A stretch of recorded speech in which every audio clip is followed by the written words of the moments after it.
Hello, I'm Tamara Banks, and welcome to Denver Decides. This community partnership is dedicated to accessible and transparent elections. The partnership includes the League of Women Voters of Denver and Interneighborhood Cooperation. Denver Decides is presented by Denver 8 TV. Our goal today is to present a ballot issue form as we gear up for the election on Tuesday, November 7th. Among the questions on this year's ballot is Initiated Ordinance 300, also known as the Green Roof Initiative. This ordinance asks city voters to adopt a measure that mandates every building addition, and any roof replacement of a building with a gross floor area of 25,000 square feet constructed after January 1st, 2018 shall include a green roof or a combination of green roof and solar energy collection system.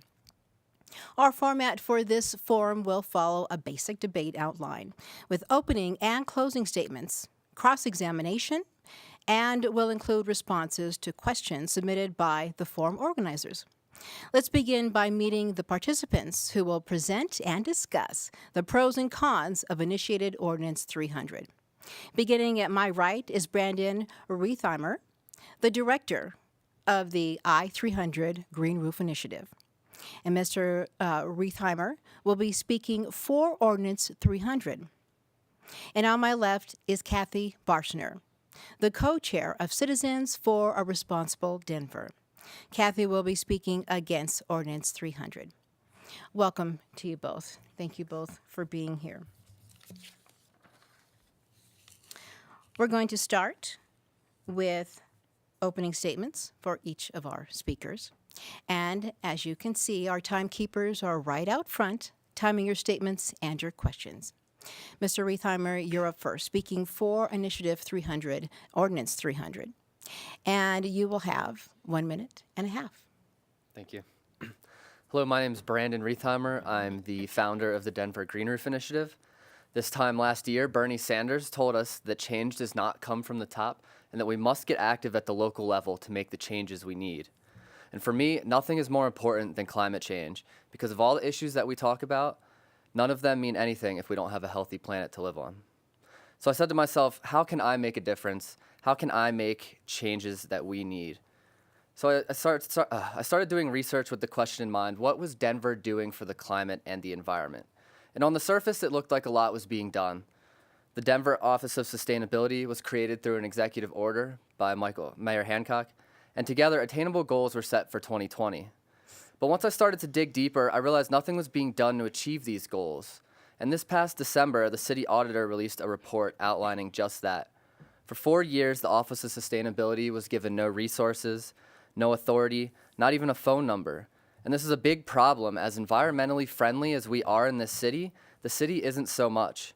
We have unswimmable creeks, lakes, and rivers. We currently rank 11th worst in air quality, specifically for particulate and ozone pollution. And we're 3rd worst in the nation for urban heat island. And urban heat island is when the city is significantly hotter than because of all the pavement and construction. And these issues are what led us to organize a citizen-led initiative to ensure that development is done sustainably by requiring large buildings dedicate a portion of their rooftop to solar or rooftop gardens. All right, thank you. And now opening statement from Kathy Barshner, speaking against Initiated Ordinance 300. Thank you. My name is Kathy Barshner, and I'm the co-chair of Citizens for a Responsible Denver. We oppose Initiative 300 along with Mayor Michael Hancock, the Colorado Coalition for the Homeless, Colorado Farm Bureau, several unions, the Visit Denver, and the Denver Metro Chamber, just to name a few. So we're opposed to this initiative for 3 key reasons. First, the notion of mandating green roofs in Denver is overreaching. This mandate would strip property owners of the ability to determine the best and highest use for their own developments, which may include green roofs, it may include solar, it may include white roofs, or a traditional roofing system. Unfortunately, the proponents didn't explore incentives in order to include those in their initiative. Second, it would be one thing if this green roof applied only to new construction, but this also applies to existing buildings.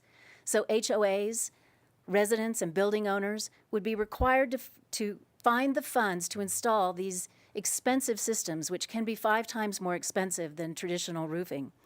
Not to mention the ongoing cost of maintaining these systems. We don't need to make housing in Denver more expensive.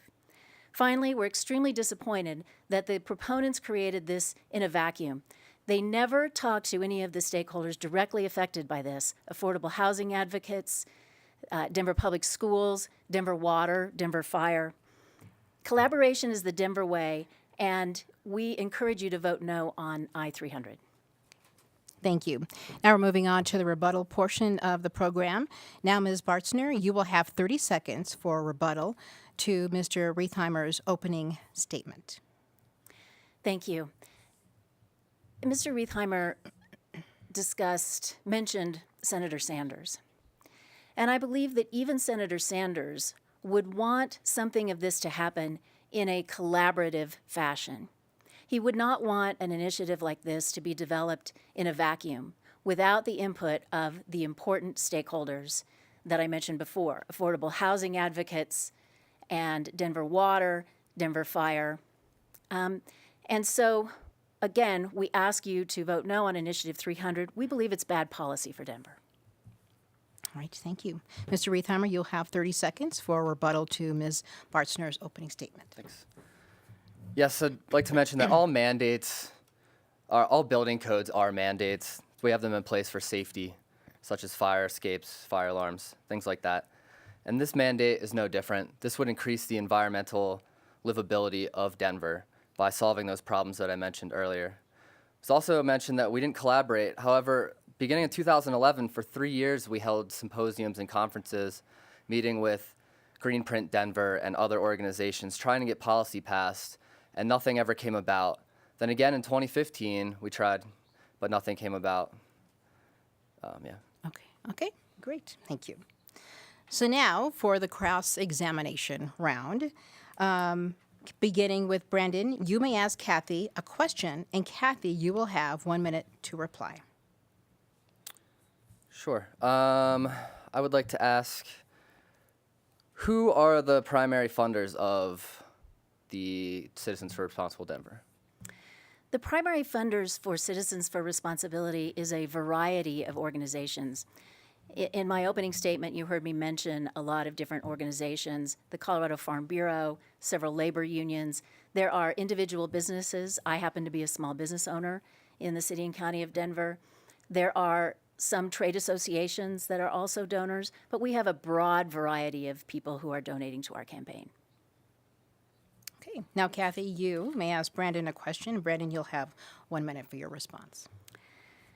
Denver is finishing up a process called the 80 by 50 climate goal, which means that they want to reduce greenhouse gas emissions by 80% by the year 2050. Many of the members of our coalition were involved in the process that was used by the city to develop that plan, and welcome thoughtful discussion around potential ideas. Why did you not pursue a similar open and inclusive coalition building strategy to craft this initiative? Sure. Well, when I began this initiative, I tried reaching out to multiple organizations: city planning and development, city council, and so forth. However, none of them had the time of day to meet with me. Wouldn't respond to emails, wouldn't respond to phone calls. When I did get meetings with city planning, it was a very short and brief meeting in which they really didn't want to speak with me. So we tried. I'm a full-time manager at Red Robin. This isn't something, I'm not a politico. This is something that I just really believe strongly in, and found it really discouraging when nobody would speak with me about it. All right, we'll move on to round 2 of our cross-examination questions. So now this time, Kathy, we'll start with you to ask Brandon a question. And Brandon, you'll have 1 minute to reply. There's no exemption for public buildings in Initiative 300, so that means Denver Public Schools would be subject to the mandate and would either have to comply with a green or solar roof or to pay the exemption. Do you believe that DPS should be forced to make the decision to spend money in mandated building improvements rather than investing these dollars in the classroom? So there are multiple exemptions in the code. It all depends upon city planning to make those determinations. We understand that certain things might not be how everyone likes them, but we've made sure that there's a technical advisory board in place that will make these changes in 6 months to make sure that everyone is properly accommodated for. We tried to accommodate for everyone, and we understand there might be some oversight, but that is why we left it up to the technical advisory board to make changes that are necessary. Okay. And now, Brandon, you may ask Kathy a question, and Kathy, you'll have 1 minute for your response. So in your research, what is the average percentage cost to these new construction, new development? I know we spoke before in front of Visit Denver, and we went over the Carla Madison Community Center, for example. So can you talk about the additional cost, what percentage that it would be, if you can? Certainly. The additional costs to do a green roof system on new construction, I'm not a roofer, so I don't know those myself. So what we did was we went to the Colorado Roofing Association and asked them for input on what this would cost. And they indicated to us that it would be about $35 per square foot of the roof for this cost. And that's just for the membrane. It doesn't include the dirt. It doesn't include the foliage, because we didn't want to assume what foliage people would pick. And it also doesn't include the water or running the water up there. Now, the percentage of the building development costs would vary depending on the building that you're looking at. Mile High Development and the Coble Company developed the affordable housing project that we talked about. Their indication to us was this addition to their costs would have meant they very probably could not have been able to do that project. Additionally, you may. That's great. That's all right. Sorry. Stop. That's all right. It's hard to see those sometimes. To look. Okay, that's all right. So we're moving on to round 3. Our next round, Brandon, will begin with you. You can go first, and the next question for Kathy. And Kathy, you have 1 minute to answer. You mentioned the 80 by 50 plan, and also I believe Mayor Hancock has made a pledge to commit to 100% renewable energy. But all these pledges, or I don't know what word you want to use, for example, the Office of Sustainability hasn't shown to do anything in the 4 years that it's been in existence. So why should we believe that these plans that are going to be put in place for whatever the purpose is, how do we know that those are going to actually come to fruition? Well, I think we can rely on some of these plans that the mayor is putting into place and coming through fruition by looking at one of the examples. Energize Denver and their benchmarking program is a program that was developed over the course of a number of years. And there was a lot of input that went into it. It included a lot of mandates to mandate improved energy efficiencies. And the city, in cooperation with stakeholders, decided that what they would do is in the first year have buildings benchmark. So we've been doing that, and this is all the buildings 25,000 square feet or greater in the city and county of Denver, and we've been doing that. And currently, we're at roughly 77% of all of the buildings. In the first year, it was 50,000 square feet or greater, who have benchmarked in this year. That compares to other cities like Chicago, who only benchmarked 40%. So you can see that not only is the city committed to these types of programs, but building owners and developers are as well. All right. Now, Kathy, your next question for Brandon. And again, 1 minute for your answer. Brandon, you talked about the exemptions, and to qualify for an exemption in your initiative, there are 4 very specific criteria that are listed out. And to get an exemption, a building must meet at least 2 of those. But if a building were to even qualify for the exemption, then the initiative requires that that building pay a substantial fee for that exemption. And it's not a one-time fee. Every time the roof needed to be have significant repair or replaced, as we have hailstorms here in Colorado, that fee would apply. So could you explain to the voters why you did not create real exemptions for entities such as nonprofits and schools and hospitals and affordable housing projects? So there's actually 3 different exemptions listed in that bill. One is in the definitions of available roof space. So if a building wanted to, they could do 100% solar on their roof as opposed to a green roof. There's also a second 10304B that states if they're unable to provide a green roof or coverage required, that they may get an exemption or provide a smaller green roof that would be required. And then there's the third part that you mentioned about a cash in lieu in the event that they didn't want to do that. So again, we do believe that there are many different options for exemptions, and that the technical advisory will also update that to make the positive change we need. Okay, this brings us to our final cross-examination round, and Kathy, will start with you on this first round, and you get to ask a question, and Brandon, you'll have 1 minute again. Colorado is a high desert, semi-arid climate, and we get roughly 300 days of sunshine a year, maybe more if you ask the chamber. And I can't remember a summer where we didn't have some kind of watering restrictions. Colorado has some of the most stringent water laws in the nation. Did you have any discussion with water law specialists to see whether the initiative, as you have written it, would have any legal issues? And why does the initiative not allow for drought or watering restrictions? Well, green roofs are typically watered through drip systems as opposed to lawn watering systems, which consume a significant amount more water. Green roofs take about 1/4 of an inch per week, which is below the standard for Denver water consumption. Okay, now Brandon, your final question for Kathy, and Kathy, you'll have 1 minute to answer.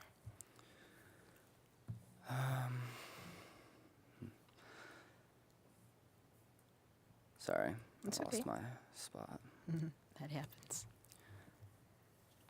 So you mentioned the energy benchmarking. From my understanding, that was just recently put into place, I think 2 years ago.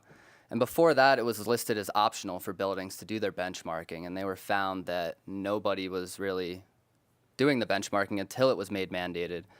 So now that we are benchmarking and saying how energy efficient these buildings are, what is going to be done, or what do you foresee that's happening to make sure that these buildings become more energy efficient, other than just saying how energy efficient they are? Certainly. To be clear, the energy benchmarking started January 1st of this year with buildings 50,000 square feet or greater, and next year it will include down to 25,000 square feet or greater. And you're correct, the first year prior to that, it was a voluntary program. Most cities start with a voluntary program. But the collaboration that occurred around the development of that program meant that building owners and developers were invested in the program. So while it was a mandate we had participated in, signed on for, and agreed to do, which is why we're at 77% compliance, where other cities who put that in without the collaboration are at 40%. Okay. So this brings us to the round where we'll have questions asked by our organizers, and you'll get 1 minute to respond. And I'll read the question, and Brandon, you'll have the first answer, and then Kathy. The question is, have other cities that have required some green roofs, have they been successful or not? Yes, they've been very successful. Toronto comes to mind. They've had it in place since 2009. They've already seen energy consumption savings. They've already seen lowering in temperature. Even the cost of green roofs has gone down significantly since their mandate. Other cities like San Francisco is exploring them. They just passed a mandate as of January 1st, and their cost-benefit analysis is similar to ours here in Denver, showing a savings of $1.5 billion over 30 years for the city. Okay. Kathy. Thank you. Some of the other cities who have done green roof development, as Brandon mentioned, Toronto, San Francisco, Seattle, have very different climates than what we have here. They're able to get their roofs established and then maintained through natural waterfall. Unfortunately, as I mentioned before, we are a semi-arid, high desert climate, and our green roof systems would be very different here. There is some research that shows green roofs in these areas will show significant erosion of the soil from those green roof boxes. So our concern is, without further research and further collaboration would we be adding to our water problems and to brown cloud through the particulates blowing off of the rooftops. Okay. And our next question from our organizers for our guests, and this time Kathy will answer first and then Brandon. And again, 1 minute for your answers. Please comment on whether this initiative will make installation of solar equipment on roofs more difficult. That's a great question, and I'm not sure if I can answer whether or not it will make it more difficult. On existing buildings, you would certainly need to look at the way the buildings are constructed. Could they handle the weight load? But one of the things that we haven't really talked about is how would our utilities deal with the additional solar that would be placed onto the system? It's not like you can put solar panels on the roof and plug them in. You have to have feeder lines. You have to have batteries. And in some instances, let's take all of downtown, for instance, if you put solar on all the roofs downtown, you may very well have to have new electrical transformer stations downtown in order to be able to handle that new power that comes and goes and flows throughout the day with usage. So, and that cost would unfortunately be passed on to the consumer through utility bills. So I believe the answer is the costs would be significant. Brandon, your answer for 1 minute. Solar and green roofs actually work together very well. They worked so well together, in fact, that they increase the efficiency of solar panels because the roof temperature is actually an ambient temperature. Studies have shown here in Denver at the EPA, where there's a green roof, that their roof was about 80 degrees as opposed to across the street, which was 170 degrees. It's common knowledge that cooler electronics run better. So no, we do not believe that solar installation would be any more difficult. All right. Moving on to our next question submitted by our organizers. Is the building industry and the city of Denver doing enough to reduce stormwater damage by requiring more permeable surfaces to absorb rainfall? And Brandon, we'll start with you for 1 minute. I do not believe that that is the case. They are currently destroying City Park Golf Course to make way for a bunch of stormwater retention.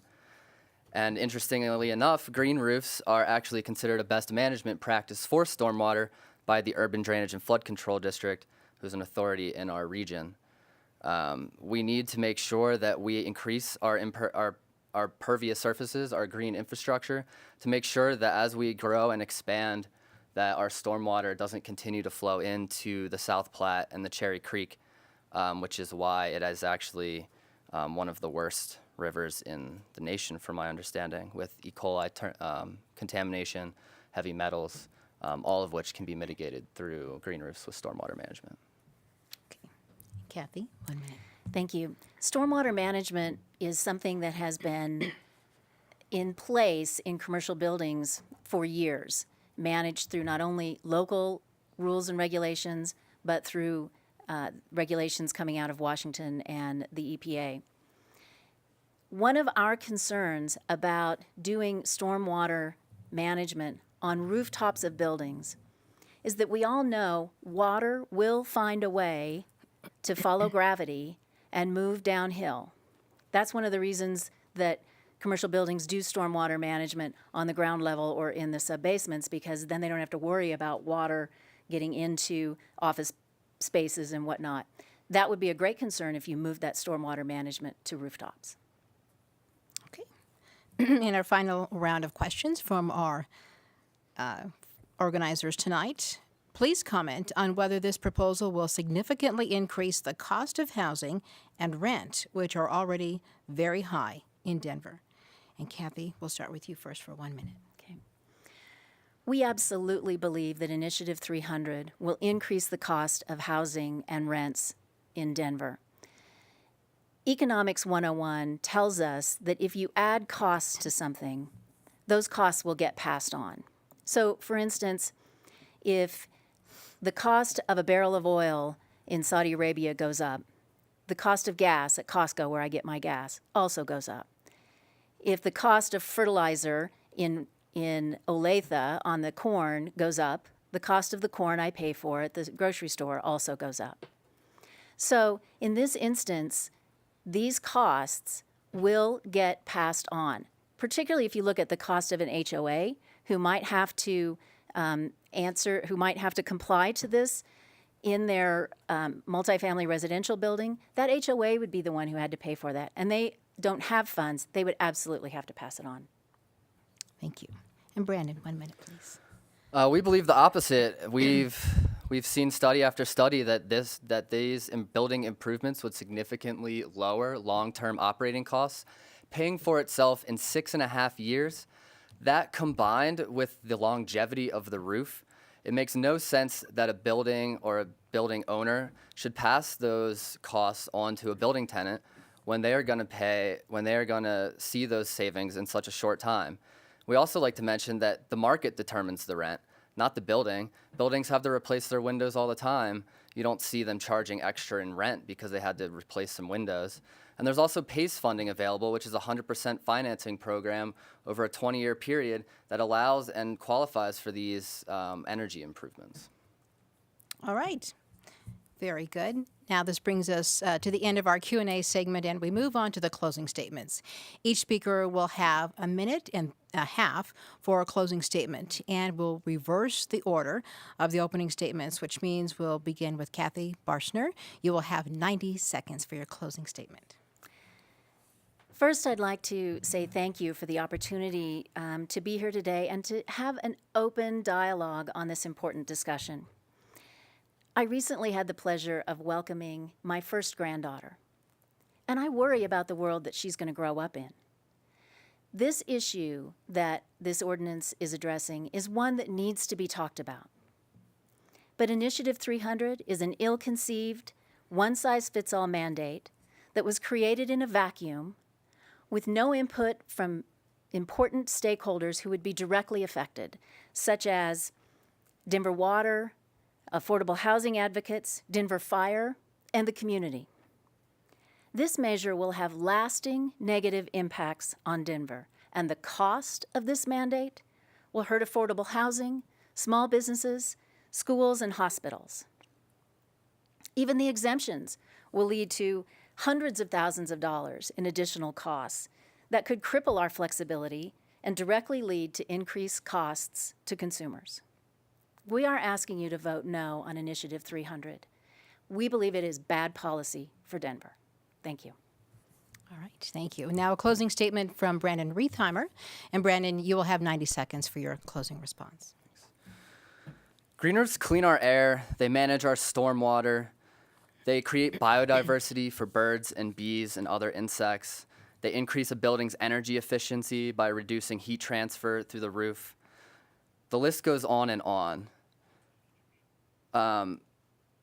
So it's really important that we continue to do green infrastructure in our city. This isn't a new practice. We have green roofs all over the city. REI building, the Botanic Gardens, EPA building, Community College of Denver, Denver Justice Center. I go on and on about all the green roofs in Denver. But under the current administration, we haven't seen much growth as we did under Mayor Hickenlooper at the time, who in the GO bond actually is the one that got the Botanic Gardens 3-acre green roof put in place. And I'd also like to take a moment to mention who our endorsers are, such as the Colorado Native Plant Society, the Policy and Energy Committee of the Denver Democrats, 350 Org, Denver and Colorado, the Green Party, and most recently Zeppelin Development, who builds green roofs in his development, said that this is a no-brainer and that this would elevate the design and quality of construction done in Denver. With all our flat roofs and all of the building going on in Denver, doesn't it make sense that we build sustainably and for our future? Thanks. All right. Thank you. That brings us to the end of our forum. Our thanks to both of you for your participation in being here. We hope that we have given you a fair look at the pros and cons and arguments for Initiated Ordinance 300, also known as the Green Roof Ordinance. Our thanks also go to the Denver Decides partners, which include Interneighborhood Cooperation and the League of Women Voters of Denver. Denver Decides is presented by Denver 8 TV. Remember, Election Day is Tuesday, November 7th. Let your voice be heard. Be sure you are registered to vote and then go out and vote. For complete election information online, go to denverdecides.org. I'm Tamara Banks. Thanks for joining us.